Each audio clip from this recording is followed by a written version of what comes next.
And it's especially bad the young people can't afford homes. Let me just put a very precise point on this.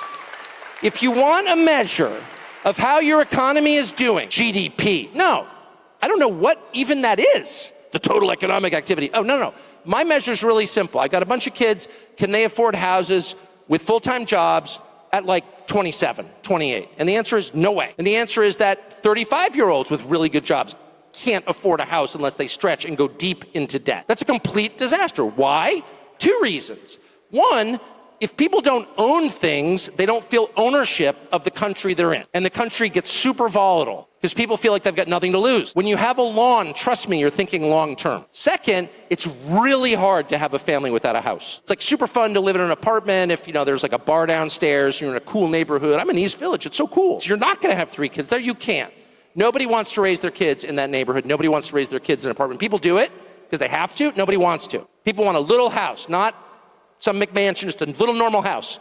That is the actual American dream. And that is what is totally unattainable for young people. Tucker needs to run for president. It's fucking right. It's not just the kids anymore. It's not just 35-year-olds, 40-year-olds. They're applying with moms and dads and grandmas. And it seems like almost every application, especially in the price points between $400,000 and like $800,000, it's not just a couple. It used to be when I first got in the industry that a couple together with decent jobs qualified for a mortgage. Now you got to have the couple, the uncle, the mom, the dad. You're getting applications with 4 to 5 people just to qualify because of the mortgage payment at minimum $4,000. And the American dream of home ownership is slowly fading. And house prices are just unattainable right now. With, the median price point in Southern California, probably like $700,000 to $1 million. Nationwide, I think it just crossed over 400,000. And so as you're starting to see these interest rates stay elevated, prices continuing to climb up steadily at 1 to 2% appreciation over the past 3 years, home buying is now a dream that it seems more possible for people to own a robot that's going to wash their dishes than to buy a house. And that's scary when people have more belief in living a life that's closer to the old Jetsons cartoons than actually owning their own place they call home. Let's break down that math, right? Like, let's just say you bought a $600,000 house. And in order to qualify for that, you and your wife combined need to make about $120,000, right? About 10 grand a month. So if you were to take $120,000, you pay $20,000 in federal taxes gone. So that leaves you with $100,000. Let's say about another $10,000 that you're putting away for retirement, medical, Social Security, state tax. So now you're down to $90,000 a year. You got to have a car, gas. So let's say another $10,000 gone.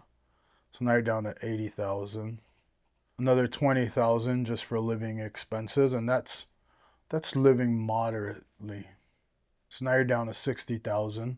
If you didn't spend on anything else and put $60,000 towards your house, and we're at 0% interest, which is $5,000 a month, assuming no property taxes, no homeowners insurance, nothing else, just $60,000 towards the principal. It would still take you 10 years to pay that off, but then you still have to add on interest.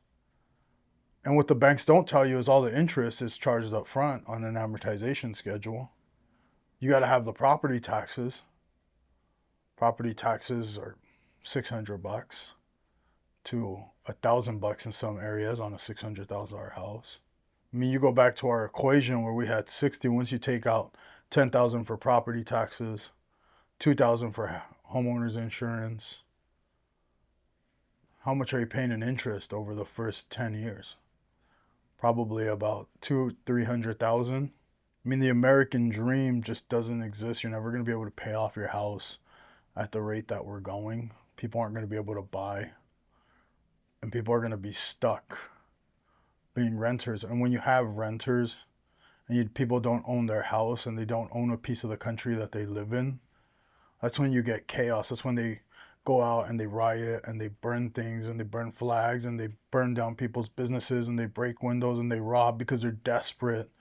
They're desperate to just feel something and be a part of something because they don't have a part.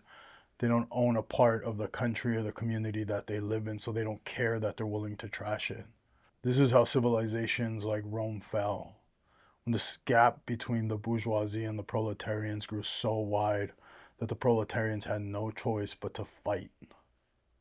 And America, and I fear that America is headed that way, but what we need to do to fix this, we need to increase housing supply. We need to lower interest rates and we need to lower the regulations and the red tape around building houses so that builders could be incentivized to go build more. And the more we deregulate, the more opportunity it's going to give to new competition, because the smaller guy might have an opportunity to finally compete because they're not having to spend so much money on getting permits and going after and spending their entire day at the county's office just to get a permit that they forgot to check a box, and now they can't go build for another 3 weeks. We need to get back to a free market and a free market economy where the small man has a chance to compete. And when you drive more competition, you drive more innovation. And at least for the housing sector, you're going to get more houses. You're going to get more opportunities for people to become homeowners. And those of you sitting on the sidelines, you should be mad because no one's doing anything to help you. The banks control the world, and they want this. They want that separation of gap to continue to widen, so they can continue to take advantage and leverage against you, so that you can never own this country and they can own it all, and you'll always be indebted to them.